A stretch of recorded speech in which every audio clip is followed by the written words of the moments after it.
It's a real honor to be invited to this totally foreign universe for me. That's a great discovery. And for my first performance in your specific world, I prefer to speak French because I want to use every possible nuances of my mother language for my topics. Thank you for your understanding. Ok. Alors, est-ce que c'est un hasard que je sois invité? Je travaille à Charleroi, et à Charleroi, c'est la seule cité belge où l'État et la région wallonne a investi pour offrir une interface de test et de déploiement de jeux vidéo offerte totalement à la population. Et c'est un endroit très paupérisé en Belgique, Charleroi, et c'est le seul endroit qui n'est jamais vandalisé. Il y a des accompagnants qui aident les jeunes, les familles à explorer le jeu vidéo. Est-ce que c'est un hasard aussi que je travaille à l'Université catholique de Louvain? Peut-être pas, parce que depuis déjà un certain temps, on utilise les serious games pour apprendre aux étudiants à gérer leur blocus en tant que tel. Et donc voilà cette introduction faite, ou en tout cas ce décor planté. On va s'intéresser maintenant aux soins de santé. Les soins de santé actuellement sont en pleine mutation, en plein changement lié à des contraintes économiques, mais aussi à l'empowerment du patient, à toute une série d'autres facteurs. Et il y a de plus en plus aussi pour un médecin de croissance, de connaissances qui devient exponentielle. Il est impossible pour un médecin de tout apprendre, de tout maîtriser d'emblée. Et en même temps, on demande de plus en plus de compétences au médecin, qui n'est plus simplement là pour soigner un patient, mais qui est là pour intégrer les soins dans justement le contexte économique, de qualité et de sécurité des soins, d'efficience des soins, et donc il faut changer l'enseignement. Et cette modification touche également la médecine d'urgence, et vous allez voir que pendant le reste de mon exposé, je me pose la question, et je vais vous lancer des pistes. Est-ce que finalement tout ce que l'on vient de partager ensemble de votre univers est le chaînon manquant pour nous, enseignants de médecine d'urgence, pour pouvoir avancer dans l'enseignement de notre spécialité? Alors, moi, j'ai commencé la médecine comme ça, c'est-à-dire que j'étais dans un auditoire et j'écoutais patiemment et religieusement le professeur, et puis je me disais quand même, est-ce que ce professeur serait à même d'être mon premier patient, puisque globalement, c'était une connaissance assez théorique, et on voit que dans cet univers changeant, il est maintenant nécessaire de trouver un nouveau modèle d'enseignement, et certainement aussi un modèle plus efficient en termes d'économie, d'énergie et d'impact. Et si avant on suivait le professeur religieusement sur un vélo comme cela, qu'il y avait certaines personnes qui étaient laissées sur le côté. Aujourd'hui, vu le coût des études, vu l'impact et le manque de médecins dans ma spécialité par exemple, en Belgique on a créé une spécialité de médecine d'urgence depuis maintenant de nombreuses années qui s'étudie en 6 ans, et il manque actuellement pour le pays 750 urgentistes. Donc on a besoin d'avoir des gens qui sont compétents, mais aussi qui rentrent et qui montent dans le train. Il faut un nouveau modèle d'enseignement, où finalement l'enseignant aide chacun à monter sur son vélo, à être compétent, à gérer au mieux ses skills pour pouvoir offrir les meilleurs soins aux patients. Alors, il y a eu des essais entre les années 1980 jusqu'à 2000. Globalement, il y a eu ce qu'on appelle les cliniques, c'est-à-dire qu'après l'enseignement théorique, nous allions au lit du malade, suivant un professeur qui nous montrait sur un patient qui, lui, était relativement patient dans ce contexte-là, comment on pouvait l'examiner, et cette pauvre personne qui était déjà malade avait l'honneur de subir 5-6 examens cliniques à la suite. C'était extrêmement complexe. Et puis finalement, est-ce que c'était très formateur? En tout cas, c'était le début. Alors, en médecine d'urgence, c'est encore plus embêtant. C'est un peu la même chose que la recherche. Quand j'ai commencé la recherche en médecine d'urgence il y a 25 ans, proposer de faire de la recherche académique en médecine d'urgence alors que le patient est là dans une situation critique et pour maximum 1 ou 2 heures aux urgences, ça semblait une gageure, parce que l'entraînement en médecine d'urgence, c'est critique pour la sécurité du patient, hein, et que ce soit avant d'être diplômé comme après. Et je vais essayer de vous démontrer alors là quel serait l'impact de votre réalité professionnelle et de tout ce que vous pouvez nous apporter en tant que tel. Alors évidemment, il existe, lorsqu'on est médecin en médecine d'urgence, une série de certificats, de certifications que nous devons passer avec les soins de base pour soigner un patient en arrêt cardiaque, les soins avancés, la réanimation d'un patient polytraumatisé, les enfants et autres. Et ces approches-là, elles donnent chaque fois, elles ont mis en place un projet pédagogique qui prend l'individu, qui le met dans un contexte spécifique de réanimation initiale du patient, dans un contexte particulier, et globalement, c'est des formations qui d'abord coûtent du temps, coûtent de l'énergie, et qui doivent être répétées parce qu'à un moment donné, il faut les rafraîchir.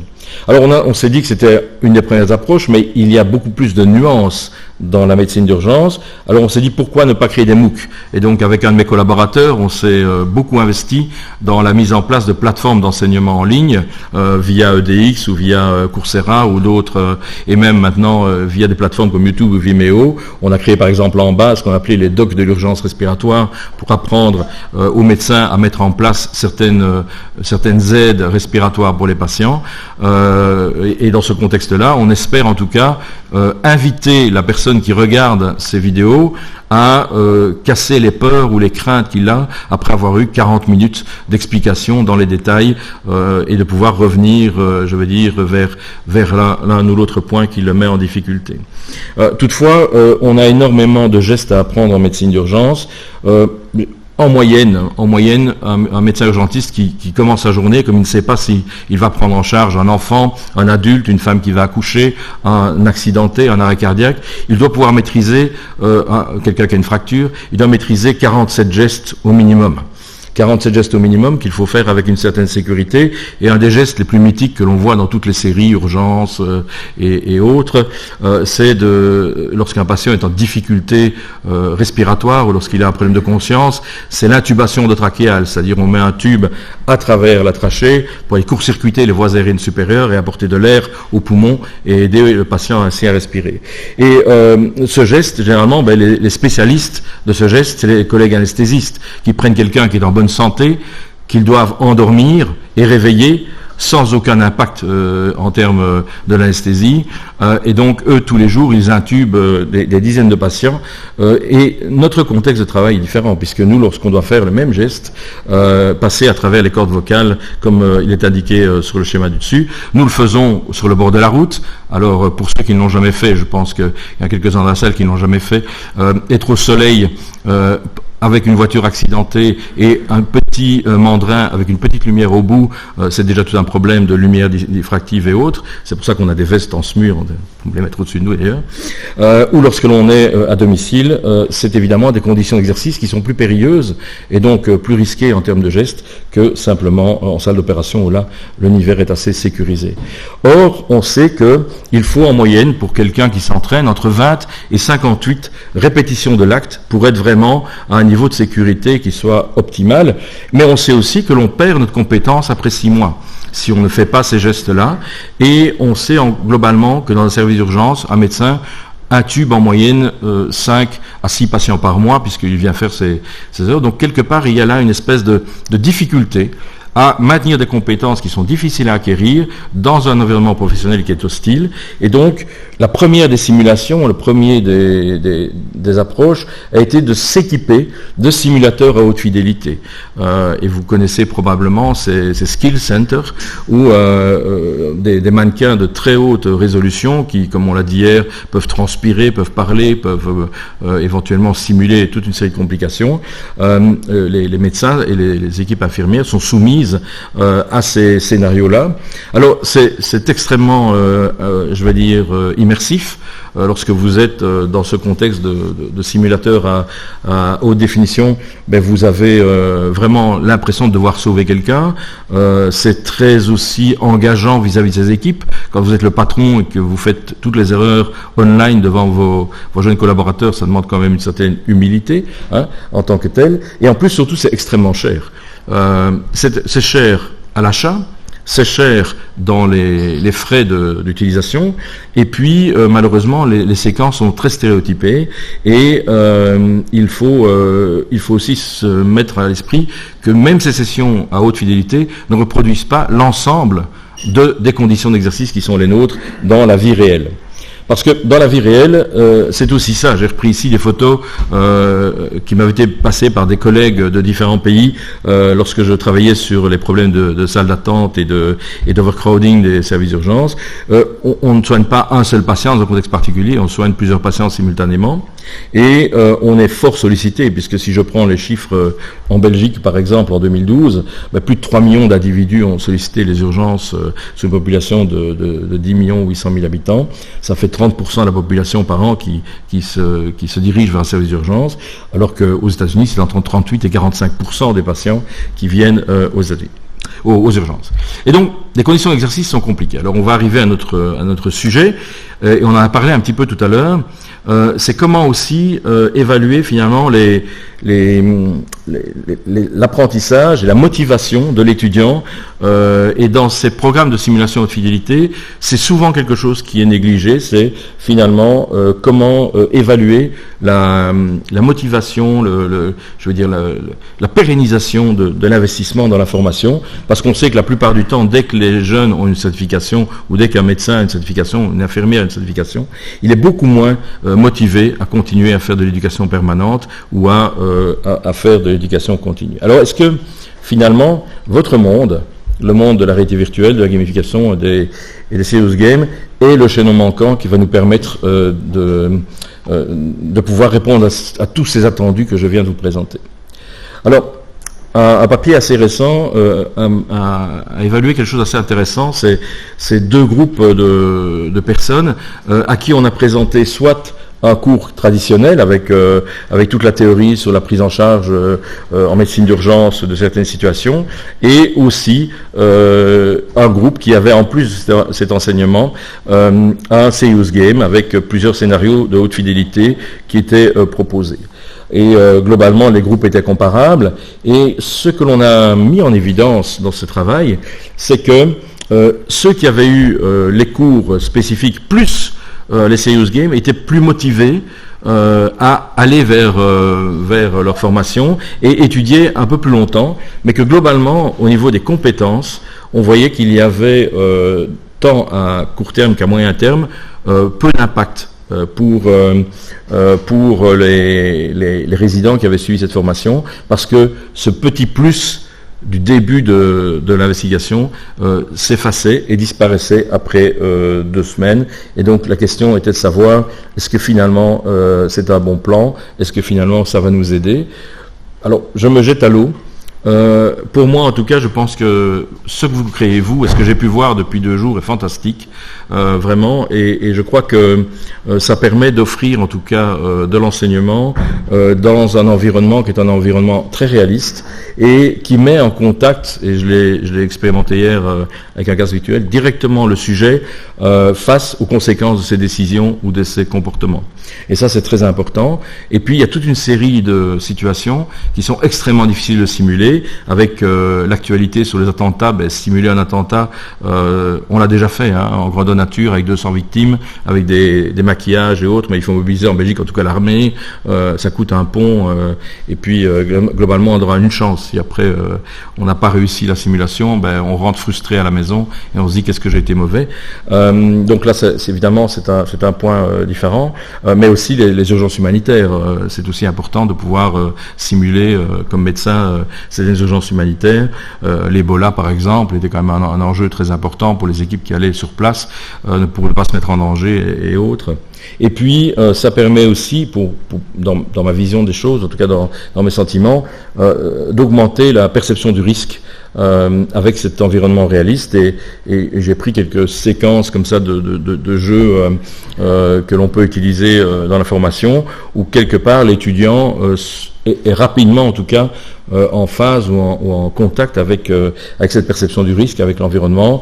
Et ici, par exemple, la prise en charge d'un patient traumatisé, il peut aller faire un examen clinique du patient et voir directement les conséquences de ses actes sur l'évolution du patient et demander des examens complémentaires sans risque pour le patient, sans l'irradier, et il peut recommencer 5-10 fois si quelque part il n'est pas performant. Maintenant, on commence à voir émerger aussi avec la médecine de catastrophe des nouveaux serious games. Celui-ci est un que j'ai découvert récemment, qui permet vraiment alors d'aller très loin dans le triage des victimes, dans l'identification des victimes, voir les gestes posés. Et ici, c'est une scène juste après l'attentat, où on a mis des victimes dans un environnement à PMA, donc un poste médical avancé, et on se retrouve face à, par exemple, ce type de victime qui a le bras arraché, et vous pouvez, après avoir pris ses paramètres, par exemple, poser un garrot et voir directement l'impact d'un garrot sur la tension artérielle, sur le pouls du patient. Et si vous ne posez pas le garrot, dans la suite du jeu, lorsqu'il va arriver à l'hôpital, il sera dans une condition bien plus précaire que si, évidemment, vous avez fait les bons gestes dans la médecine de l'avant. Alors, d'autres avantages aussi, c'est de pouvoir mieux comprendre, et ça c'est un point vraiment intéressant à mon avis, c'est de mieux comprendre la réponse émotionnelle des participants à certaines situations. Et là où je crois vraiment que tout ce que vous allez pouvoir apporter avec vos développements, avec vos compétences du monde virtuel et de la simulation et des jeux comme ceux qu'on a présentés, c'est que ça va développer de nouvelles skills dans des situations beaucoup plus complexes que nous vivons aux urgences, puisque j'ai toujours dit qu'il était beaucoup plus facile pour moi de réanimer un arrêt cardiaque que de trouver une solution pour une petite dame âgée de 82 ans qui s'est fracturé le poignet et qui a un chien à la maison et qui ne sait plus ouvrir avec ses clés la porte de son appartement. Pour moi, c'est beaucoup plus facile de réanimer un arrêt cardiaque, ça me prend 10 minutes. Trouver une solution pour que la petite dame puisse avoir ses repas, rentrer à la maison, etc., c'est beaucoup plus complexe. C'est la même chose également dans le cadre de l'annonce d'un décès, de l'annonce d'un diagnostic un peu complexe ou des soins de fin de vie. Et là, je crois vraiment qu'il y a des choses à faire. Et je crois que là, on commence à voir dans la littérature des partenariats entre les développeurs et les médecins pour arriver à ce contexte-là. Il y a certaines interfaces qui travaillent sur les émotions, ici dans le contexte de l'autisme par exemple, et qui montrent qu'avec un projet bien adapté, on peut, je vais dire, avoir un apprentissage, ou en tout cas une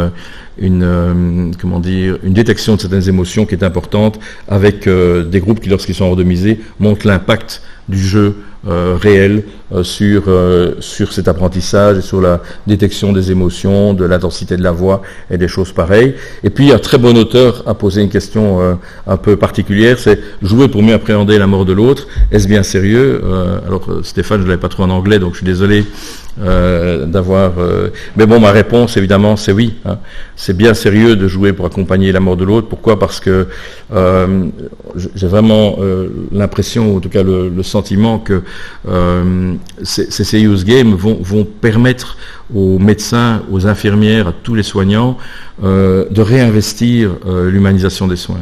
Je suis directeur d'une collection dans une maison d'édition en Belgique pour l'empowerment des patients. On fait des livres à destination des patients pour qu'ils apprennent à prendre en main leur santé. Et on prépare pour le moment un livre sur l'intelligence artificielle.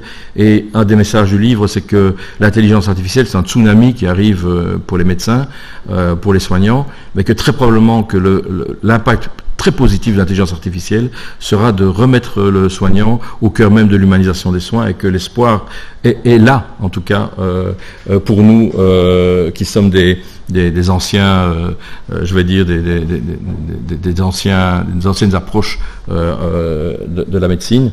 Et finalement, ce qui est plus important dans la société actuelle, c'est d'apprendre aux médecins et aux infirmiers à soigner dans l'ensemble, c'est-à-dire plutôt que de vraiment guérir, parce que maintenant on vit avec un cancer pendant 15-20 ans, on vit peut-être toute sa vie avec un sida, on vit donc finalement ce qui est important, c'est de gérer les émotions qui vont avec, parfois plus que la guérison.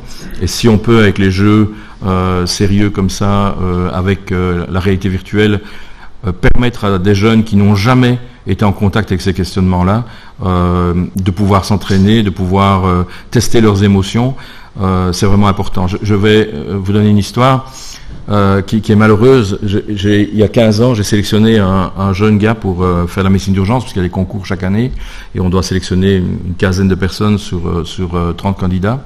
Et puis ce garçon avait fait ses études de médecine, comme tout le monde, il a été brillamment réussi. Et puis il vient en stage dans mon service, et après 3 jours, il est confronté à son premier mort réel, physique. D'accord, à son premier mort physique. Ça a été pour lui une déchirure de se rendre compte qu'il avait travaillé pendant 7 ans à apprendre à soigner les gens, sans jamais dans son univers réel, familial, avoir eu quelqu'un qui décédait, sans jamais été confronté à l'aspect physique de quelqu'un de mort. Et ça a totalement modifié son parcours de vie, à tel point qu'aujourd'hui, il n'est plus médecin. Je me dis que ce genre de choses-là, c'est vraiment important pour moi de pouvoir le simuler éventuellement ou l'offrir dans ces jeux et très probablement permettre à quelques personnes de pouvoir l'appréhender. Alors, est-ce qu'il y a d'autres avantages? Ben oui, je pense que finalement on retrouve avec votre univers tous les avantages des simulateurs à haute fidélité, mais avec un moindre coût finalement, et dans un contexte qui semble plus réel. Quand vous arrivez dans un skill center, ben vous enlevez votre veste, vous rentrez dans une pièce, on a mis un mannequin, on simule une situation, mais vous n'êtes pas immergé. Il suffit d'avoir été faire la démonstration tout à l'heure, qui est pour le moment dans les démos de la prise en charge d'un patient en arrêt cardiaque, là, pour se rendre compte que là, on est dans un univers qui semble déjà plus réel et qui d'emblée nous met dans une situation de stress ou de contextualisation qui est intéressante. Et en même temps, paradoxalement, ça réduit le stress très probablement parce que ça permet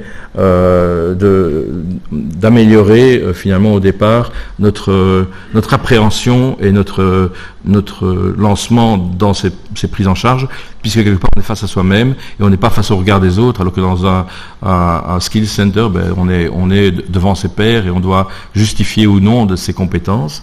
Alors on l'a vu tout à l'heure avec d'autres collègues dans leur présentation. Je crois qu'un point important qui n'est pas fort développé, c'est la motivation. C'est un point très important, c'est de motiver les personnes, c'est de pouvoir jouer là-dessus et de pouvoir vraiment créer une motivation intrinsèque qui pousse la personne qui apprend à devenir de plus en plus autonome et à maintenir surtout avec le sens de la compétition dans les jeux sérieux, très probablement cette motivation de manière plus pérenne que le one-shot d'une simulation d'une journée. Alors vous connaissez très bien cette théorie sur la théorie du flux. Il est clair qu'à un moment donné, quand on est très anxieux par rapport à quelque chose, le fait d'augmenter ses skills par n'importe quel moyen que ce soit va nous permettre généralement de nous mettre dans la partie du flux qui est intéressante et lorsqu'on est dans une phase d'ennui parce qu'on a l'impression qu'on a fait tout le tour de son métier ou de la médecine, se faire mettre dans un environnement qui est un environnement extrêmement challengeant. Moi j'ai eu la malchance d'être un des médecins qui triait les victimes de l'attentat de Bruxelles en tant que tel, malgré que j'avais quand même presque 30 ans derrière moi de médecine d'urgence, je dois vous avouer que le cœur battait vite et qu'on se sent très très vite petit et donc si on peut simuler ce genre de choses là avant, on est beaucoup plus à l'aise. Alors finalement, je vais un peu être provocateur aussi. J'essaie d'avoir un exposé qui n'est pas trop long pour qu'on puisse échanger après. Mais finalement, ce que vous avez développé dans votre congrès et dans vos manifestations, est-ce que cette gamification et le jeu sérieux, c'est une réelle innovation dans l'enseignement de la médecine d'urgence? Je vais vous décevoir. Non. Ici, par exemple, je vous présente Medigame. Medigame, c'est un jeu de simulation de la prise en charge de patients en médecine d'urgence. Et ce jeu c'est un jeu de plateau, et il permet de se retrouver face à de nombreuses situations qui sont des situations où on doit poser des actes, des jugements, des décisions.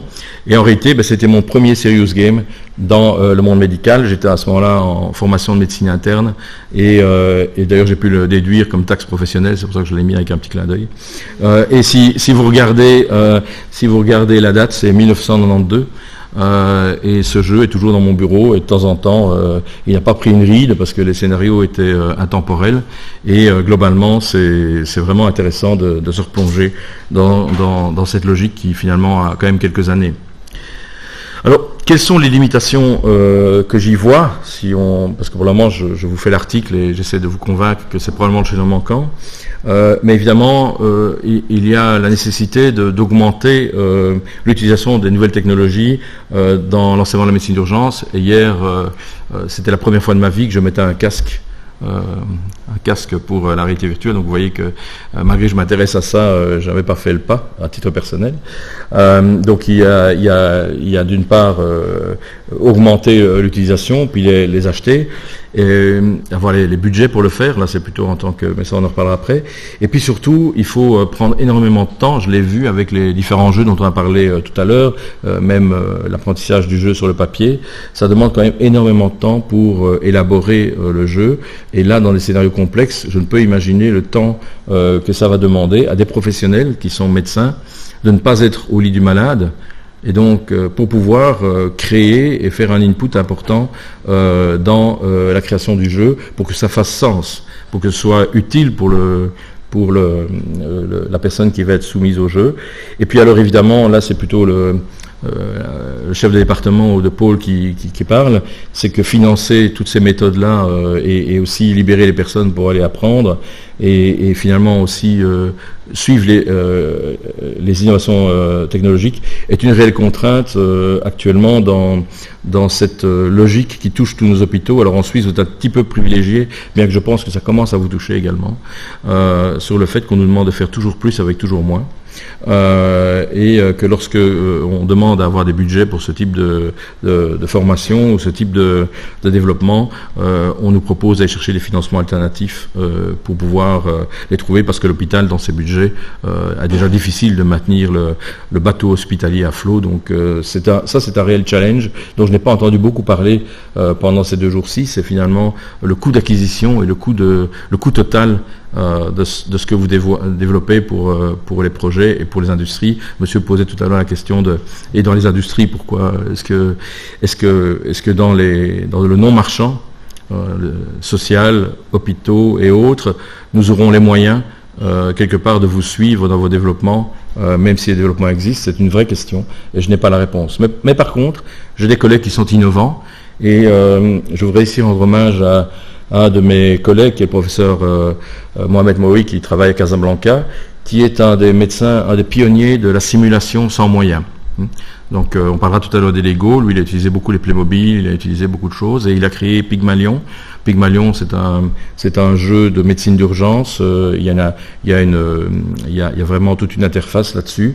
Et pour avoir joué à Pygmalion et avoir vu beaucoup de collègues jouer à Pygmalion, j'ai vu des niveaux de stress très très importants, malgré la simplicité finalement de la table de jeu. C'est des jeux qui durent en moyenne, si c'est une prise en charge globale, une demi-heure à 1 heure, voire un peu plus, parce que la contrainte de temps est mise aussi.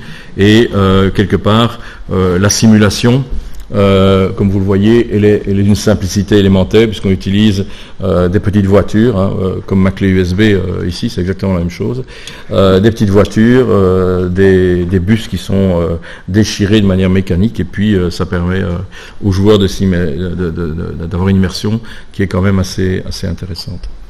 Alors, pour conclure ce que je voulais échanger avec vous, j'ai le sentiment, et encore plus depuis que je vous ai découvert, qu'on doit travailler ensemble, votre univers et puis le nôtre, ça c'est certain, qu'on doit continuer en tout cas à développer les choses ensemble, mais avec un souci que ça doit être le plus juste possible, le plus efficace, le plus pertinent, et surtout le plus accessible à tous. Et l'accessibilité me questionne aujourd'hui, vraiment, c'est pour moi une réelle question, l'accessibilité, parce que j'ai le sentiment aussi que dans toutes les spécialités médicales, la médecine d'urgence est probablement celle qui va avoir le plus à gagner, à explorer votre univers qui est innovant, qui est prometteur et qui devrait normalement être le chaînon manquant de notre formation en médecine d'urgence.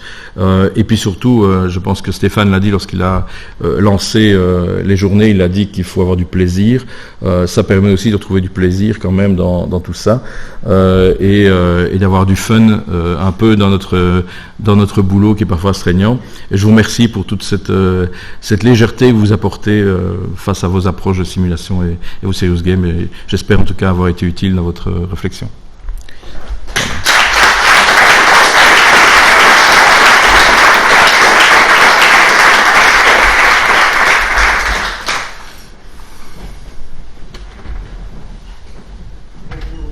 Thank you so much, Frederic. Is there any questions in the audience? There, yeah, many questions. Okay.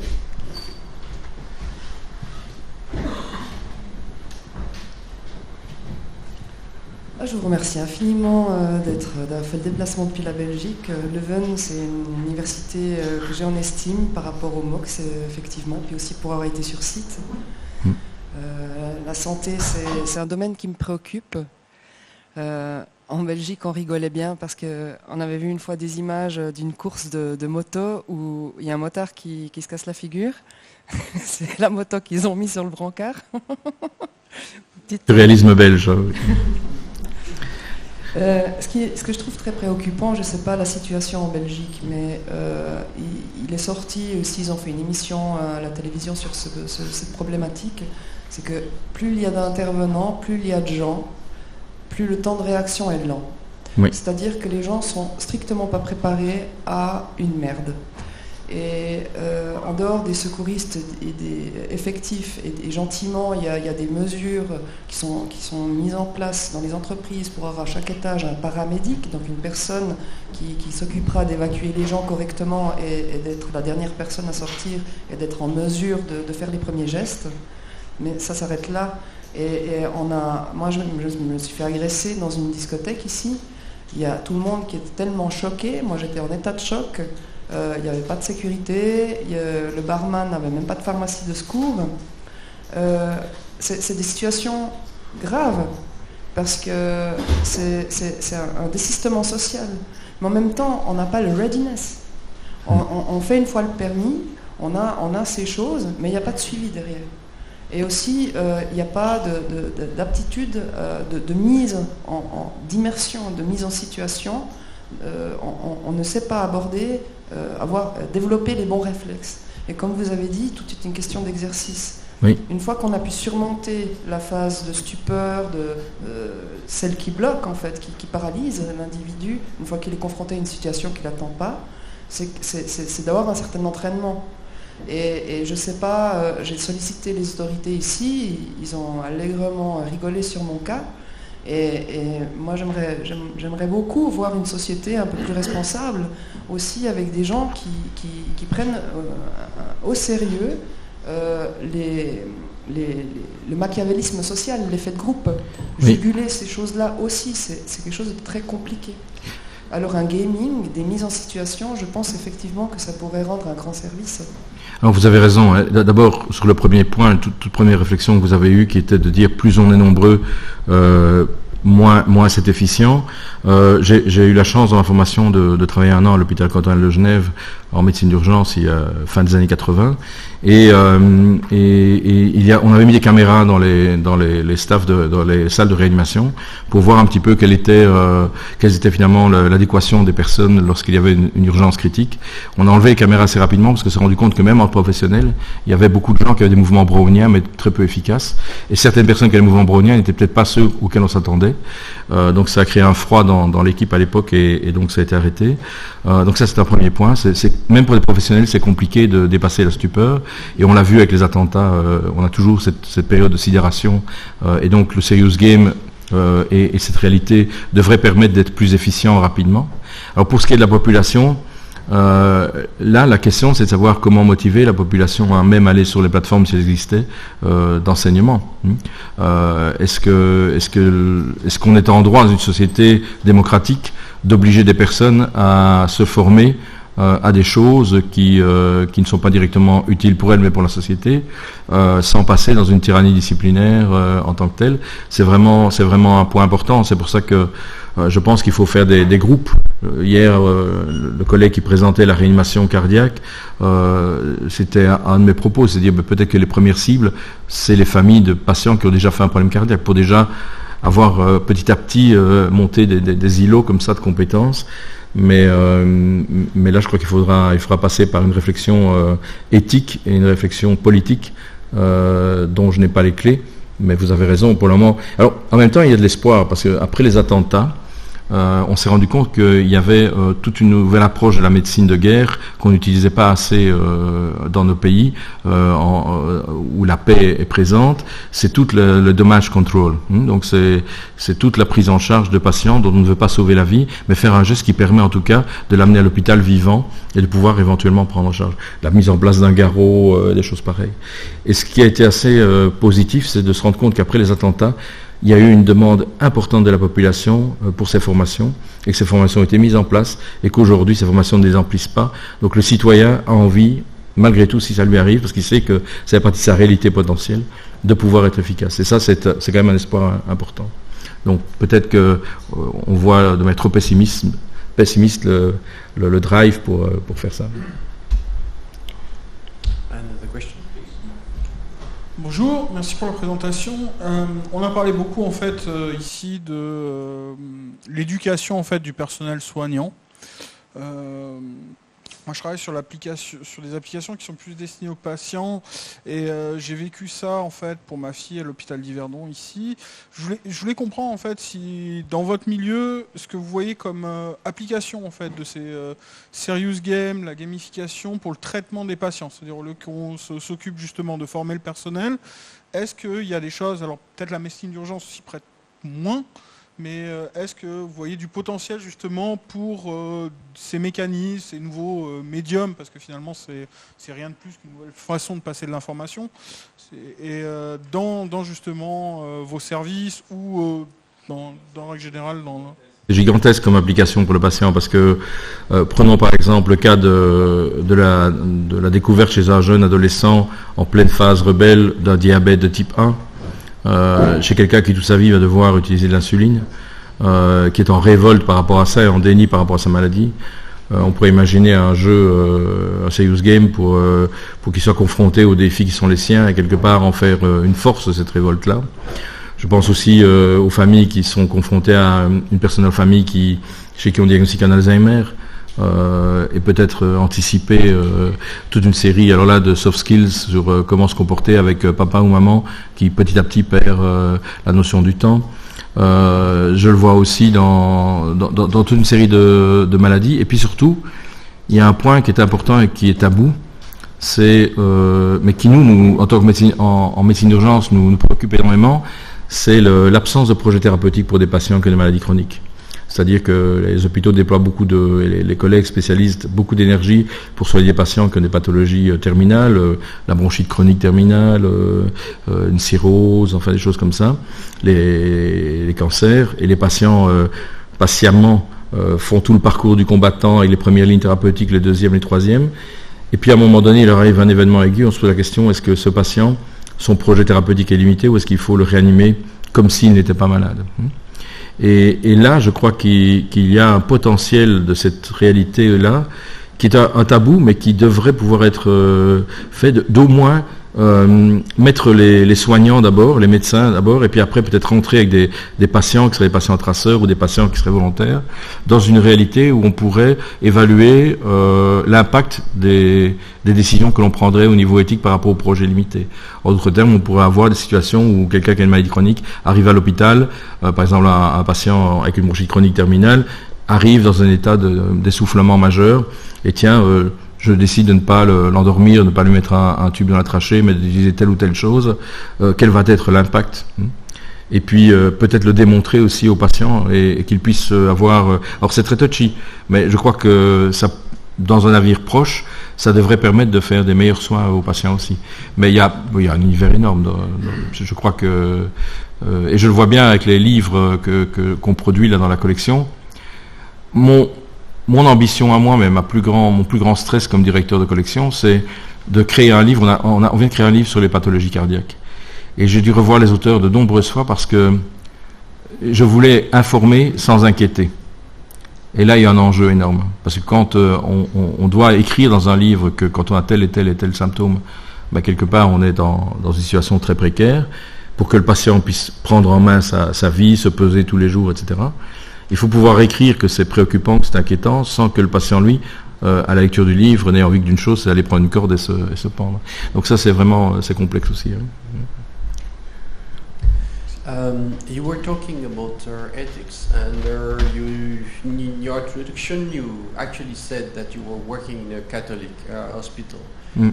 Have you ever seen a difference between public hospital and non-public hospital in this ethical way of thinking, especially when there's a relationship with death? C'est une très bonne question parce que quand on a sur sa carte de visite Université catholique de Louvain, c'est la première chose qui parfois peut interpeller.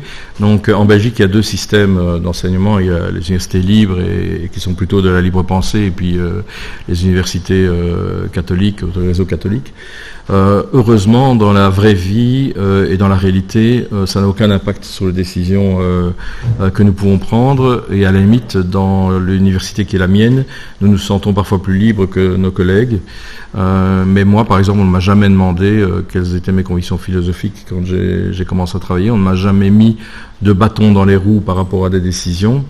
Le seul point qui parfois peut avoir été problématique dans l'histoire de l'université, ça a été lorsqu'on a parlé de l'embryon en tant que tel, où là il y a eu un débat qui était un débat, je veux dire assez ouvert, mais un vrai questionnement par rapport à ça, peut-être de manière un peu plus importante que dans une autre université.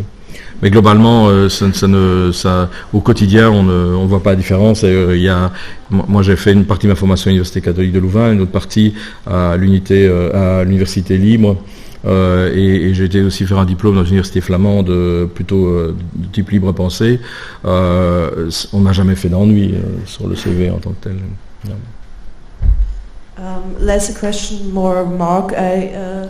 One thing I found really interesting is that you said that you can have the emotional response of the participants, which I think is very interesting because, I mean, games to learn things, to simulate things, to learn technicalities is very interesting, but I think it's very interesting also the emotional response, because this means that game can maybe be a way of self-reflection, of self-discovery, as a doctor maybe, in their early beginnings, like you said, with the students and the deaf, but maybe also after 20 years, where you have to judge as somebody who has maybe a lot of experience and has a lot of experience with deaf, if you have still the appropriate human responses to things. And so I think this is really interesting, because this is an aspect I didn't think about, that you can actually use this as an emotional gauge, and to find, maybe for people to find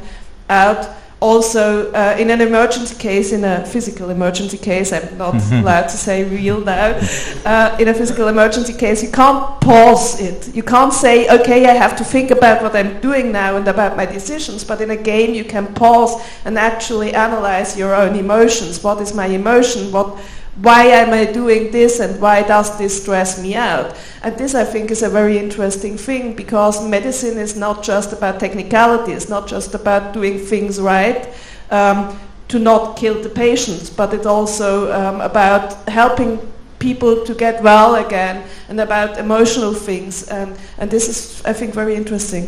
Mais vous avez raison, aujourd'hui, les jeunes médecins qui sont en formation, ils ont aussi comme ils n'ont plus le même drive que ce que nous avions nous. Ils cherchent aussi à pouvoir faire leur métier avec un bien-être et un respect de leur personne. Là où avant on disait c'est une vocation, et puis quelque part on avançait.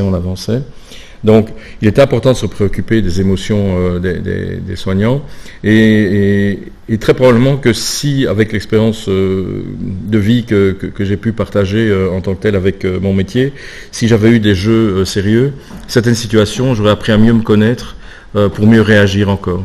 Je vais vous donner un exemple. J'étais jeune médecin, et chez nous en Belgique, quand on est jeune médecin, on est diplômé en docteur en médecine, chirurgie et accouchement. Et donc, avec un diplôme de médecine de base, on doit pouvoir faire une petite intervention chirurgicale, on doit pouvoir faire un accouchement. Et donc, je me retrouve à un moment donné à devoir faire... j'étais assistant d'un gynécologue, et c'était le tout début des comment ça s'appelle ça, des sémaphones.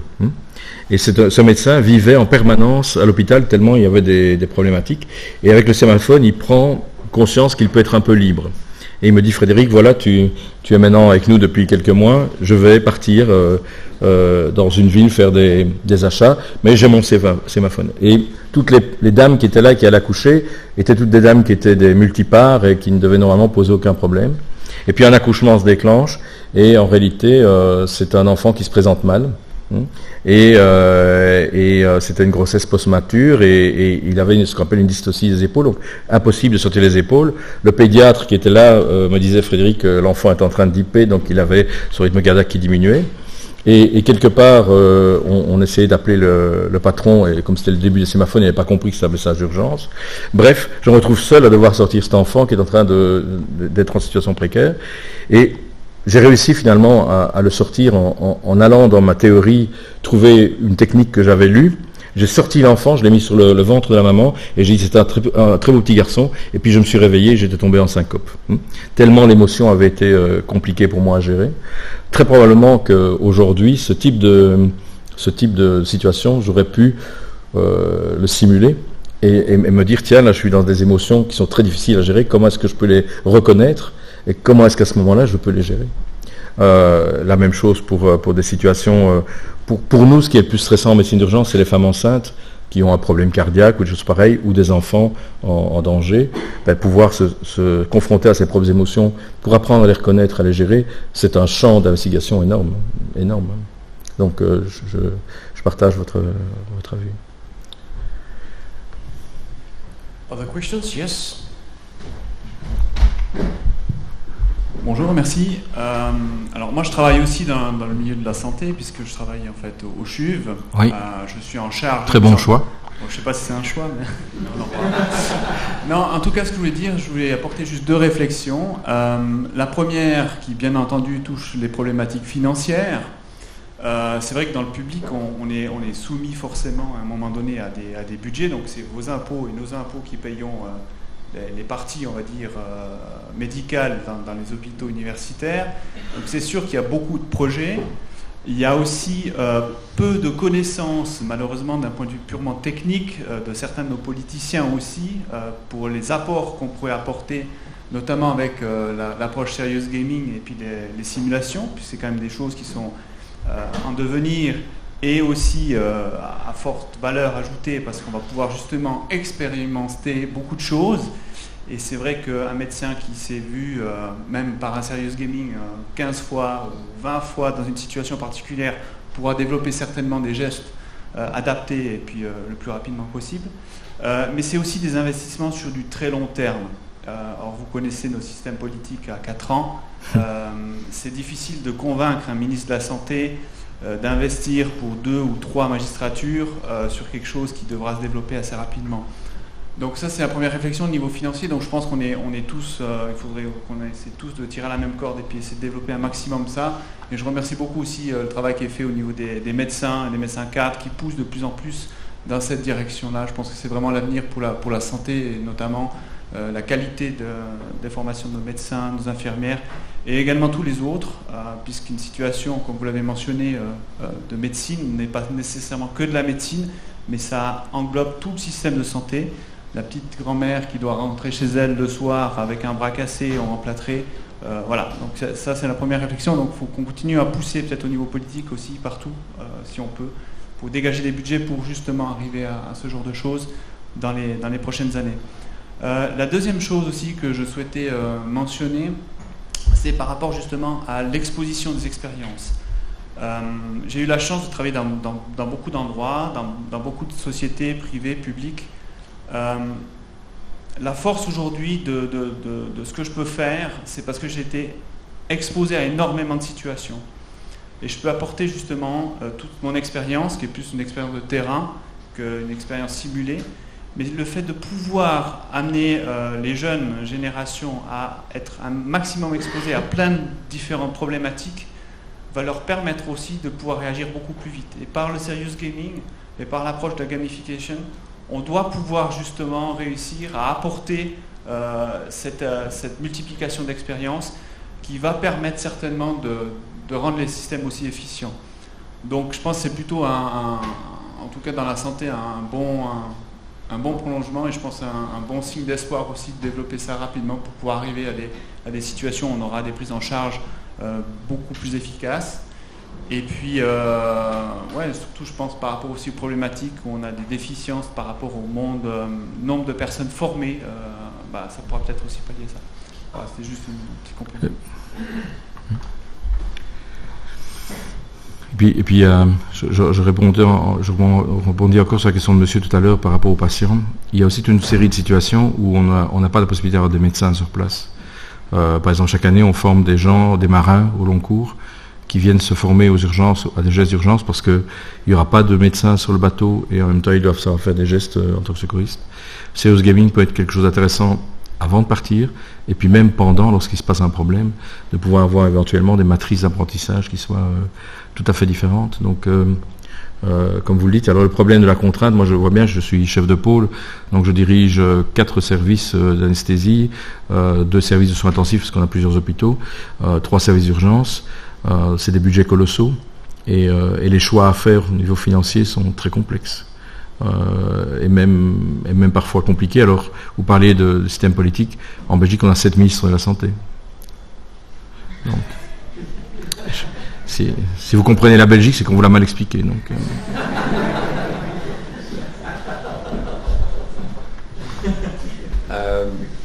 Well, thank you so much, and thank you both. We have some other questions. Just one comment about our how to produce and develop our serious game in health and stuff like that. There is something that happened to me like a month ago. I would say 6 weeks ago. Suddenly, I was appointed at Bern for the Confederation, and then we had a breakthrough for a potential great project. Cannot talk about, it's confidential, but still. And I was very surprised that people in front of me, they were amazed and they were so pleased that we had this event last year, because I would say like 3 months ago, the proceeding of last year arrived on their desk. And it was like, wow, this is what we need. And what I think is the missing link in this point is communication. There is really a lack of communication. If you take a look at the number of people here, I mean, there's not a lot of people who are 40, maybe 50 max. There's, I would say, half or more or less the same number of people over there, so it's less than 100. It's nothing. When last year I went to a health congress, usually it's from 500 min to 10,000 of people in front of you. It's not exactly the same stuff, but what I was also extremely surprised, there's a lot of people there. Even if it's only 1% of people really need this kind of tools, but they are not aware. And there's a gap. There's really a gap. So if you are interested in this stuff, I suppose you are because you're here, well, please take a real amount of time spreading the info, sharing these proceedings. And by the way, there's quite a lot there, so if you want to take 1, 2, 3, 4, even 10, please help yourself. I would be happy if there's no more. And just share. There were some other questions there. Oui, alors, par rapport au dialogue, j'ai suivi un cours sur Coursera sur la dialectique en phase de secours. Oui. Et trouver les bons mots, Oui. la bonne attitude.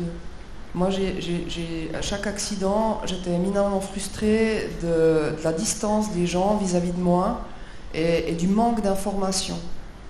Et cette manie infâme pour les signes, que si la tête elle percute encore, vous demandez vos données personnelles. Au jour d'aujourd'hui, de demander une date de naissance à quelqu'un, ça peut lui foutre le tour. Je vous le dis, c'est l'expérience personnelle. On a un design ici médical, le dossier du patient. L'individu était censé disposer de ses propres données. Je dois aller chez le néphrologue. Le type, il n'a pas un suivi de mes valeurs sanguines over time. À chaque fois qu'on m'a pris mes valeurs, on n'a pas vu une évolution. Ça fait 3 mois que j'attends de voir un tableau cumulé de mes valeurs, pour dire. Et puis c'est juste insensé. Alors là, on est dans un tout autre registre qui est très intéressant, c'est la notion du big data. Actuellement, en tout cas, beaucoup d'hôpitaux essayent d'avoir ce qu'on appelle un DPI, donc un dossier du patient informatisé et intégré. Pour ça que souvent on l'appelle le DPI au carré, puisqu'il est intégré et informatisé. Et ça va changer radicalement le rapport à la consultation. Quand vous aurez par exemple dans l'hôpital qui est le mien, on est en train de lancer un projet pilote pour les patients diabétiques où ils ont des capteurs sous-cutanés qui mesurent en continu leur glycémie. Nos collègues diabétologues disent que c'est le jour et la nuit en termes d'interaction à la consultation. Avant, ils arrivaient avec leur petit carnet où ils notaient, leur glycémie du matin, du midi, du soir, etc. Aujourd'hui, quand ils arrivent chez le diabétologue se connecte sur la plateforme web avec leur numéro d'identification de leur capteur sous-cutané et voit des dizaines et des dizaines de points de glycémie. Et la consultation est beaucoup plus pertinente parce que, quelque part, il est sachant de beaucoup de choses, parce qu'il est face à une myriade de données. Demain, l'intelligence artificielle changera encore les choses, parce que peut-être qu'il n'y aura même plus besoin de se connecter, mais il y aura toute une série d'interactions. Par exemple, en Angleterre, il y a pour le moment la NHS qui a un projet comme ça d'interaction par SMS pour les diabétiques qui quelque part, là, n'ont pas de capteur et rentrent leur glycémie le matin. Et l'intelligence artificielle, qui a pris la forme humaine, entre guillemets, leur envoie SMS en disant « Aujourd'hui, vous devez injecter telle dose d'insuline rapide, telle dose d'insuline lente. » Et ils sont en communication en permanence, en croyant qu'ils sont face à une personne physique. Et en réalité, c'est un algorithme d'intelligence artificielle, et on voit que leur maîtrise de la glycémie est bien meilleure. Mais là, on est vraiment dans le big data, et ce que vous dites sera probablement à un moment donné, alors ce sera résolu par cela, mais ça posera d'autres questions aussi. Est-ce que j'ai envie, moi, de savoir que mes battements cardiaques sont en permanence mis dans un big data et que quand j'ai un moment intime avec mon épouse, le pic de pulsation, et si j'en ai plusieurs par semaine ou plusieurs par jour, et que mon épouse tombe sur le big data et que ce n'est pas avec mon épouse, non, mais ça pose des tas de questions comme celle-là pour le médecin, mais aussi pour la personne, de donner un accès à... Alors, c'est intéressant parce que je donne un cours de gestion stratégique des hôpitaux à des jeunes étudiants en master en santé publique, et les générations me disent « Monsieur Tiss, nous, on n'a aucun problème à mettre une Apple Watch et avoir nos données dans le cloud, si ça peut un jour nous sauver la vie. » Et vous avez les générations un peu plus avancées, je veux dire, ou plus instruites, ou je sais pas, qui elles sont très réticentes à se mettre comme ça, je veux dire, totalement déliées. Donc, votre question, elle est dans ce domaine-là, et il y a encore plein d'ouvertures à faire. C'est vrai, on voit des assurances faire des rabais parce que vous vous donnez la peine de faire aller le podomètre pour justifier que vous êtes actif. Alors finalement, si vous êtes actif au lit, puis en plus vous avez un special reward parce que vous avez une femme contente, c'est bien. Oui, bien sûr. C'est presque un serious game, là. Hein. Le tout, c'est de savoir quel est l'objectif. On n'a pas eu tout à l'heure d'objectif, madame. Ce sera quoi l'objectif? C'est serious game par rapport à ça. Pardon? Faire le bébé, oui. Voilà. Alors, bonjour. Je suis étudiante justement au niveau du game design et simultanément je suis aussi, je crée des jeux justement pour une plateforme d'e-learning pour apprendre l'anglais médical. Et il y a une question que je me pose, c'est au niveau des scénarios. Les scénarios, comment en fait on va mettre en situation justement les conversations par exemple entre le médecin et le patient. Et la question que je me posais, c'est est-ce qu'un scénario, est-ce qu'une simulation a besoin d'être réaliste, ou est-ce qu'elle sera plus pertinente si elle l'est moins? Par exemple, comme vous l'avez montré tout à l'heure, il y a des jeux en réalité virtuelle où ça va être très réaliste, où on va chercher vraiment à aller dans le détail, et sinon il y a des jeux où ça va plutôt être un jeu de plateau avec des cartes. À votre avis, est-ce que c'est plus pertinent quelque chose de très réaliste, ou est-ce que c'est pas grave si c'est moins réaliste? Alors, moi j'ai l'impression que dans l'apprentissage de l'anglais médical, par exemple, on n'a pas nécessairement, je veux dire, une obligation que ce soit très réaliste. Par contre, il faut que ce soit complet. C'est-à-dire qu'il faut arriver, si c'est via un jeu de plateau ou un jeu virtuel, à élaborer toute une série de scénarios pour ne pas avoir non plus une communication stéréotypée. Nous, un peu comme la Suisse, on a plusieurs langues nationales, hein, et on travaillé des années à Bruxelles, lorsqu'on sortait par exemple en SAMU, on ne savait jamais si on prenait en charge une famille néerlandophone ou francophone ou germanophone ou anglophone avec la communauté européenne. Et là où les médecins et les infirmiers étaient le plus en difficulté, ce n'était pas pour la communication de base, mais pour justement toute la communication de ces situations complexes, comme l'annonce d'un décès après une réanimation qui n'est pas avancée, ou le refus d'un patient d'accompagner à l'hôpital parce qu'il a peur d'aller à l'hôpital. Et donc si vous devez créer ce genre de scénario, ma seule recommandation, ce n'est pas nécessairement d'être réaliste, mais en tout cas d'être complet dans le champ de la communication que vous allez évoquer, et peut-être là demander l'avis de quelques professionnels sur leurs plus grandes difficultés de communication dans une langue étrangère. C'est extrêmement compliqué. Par exemple, avoir des nuances. Moi je parle assez bien la deuxième langue nationale, le flamand, et malgré tout, exprimer ses émotions, c'est compliqué. Donc, moi j'avais une question qui rebondit un peu sur l'aspect complet du Serious Game. On parlait de réalité virtuelle. Alors je n'ai pas encore testé la démo de réanimation, mais j'imagine qu'elle utilise les mêmes contrôleurs qu'on tient dans ses mains comme ça. Est-ce que, alors il y a tout un tas d'aspects positifs à utiliser la réalité virtuelle pour ce genre d'application, c'est plus immersif, etc. Mais on perd de l'immersion aussi dans le sens où on n'a pas le rapport tactile avec le patient ou le mannequin. Est-ce que vous ne pensez pas que c'est quelque chose qui est dangereux de partir en tout virtuel, de perdre cette relation physique avec un potentiel patient? Alors, de toute façon, on ne fera pas l'économie. On parlait des gestes techniques, par exemple. On n'apprendra jamais à faire une ponction lombaire uniquement en réalité virtuelle. Par contre, apprendre à la personne en étude à quelque part savoir quand poser le geste, quelles sont les précautions à prendre, et quelque part via la réalité virtuelle l'obliger à mettre, je sais pas moi, telle et telle précaution en place avant de poser le geste, va permettre qu'au moment où il va s'entraîner, il y aura déjà un acquis. C'est un peu comme la réanimation ici, elle est réaliste dans le sens de la séquence, mais on n'a pas évidemment la sensation du thorax qu'on... Alors évidemment, le collègue l'a dit hier, il travaille à coupler, un peu comme le vélo, le mannequin physique avec la réalité virtuelle, et ce sera un plus. Mais malgré tout, ça décomplexe quand même beaucoup de situations, de pouvoir dans la réalité virtuelle s'entraîner 10-15 fois à faire un geste.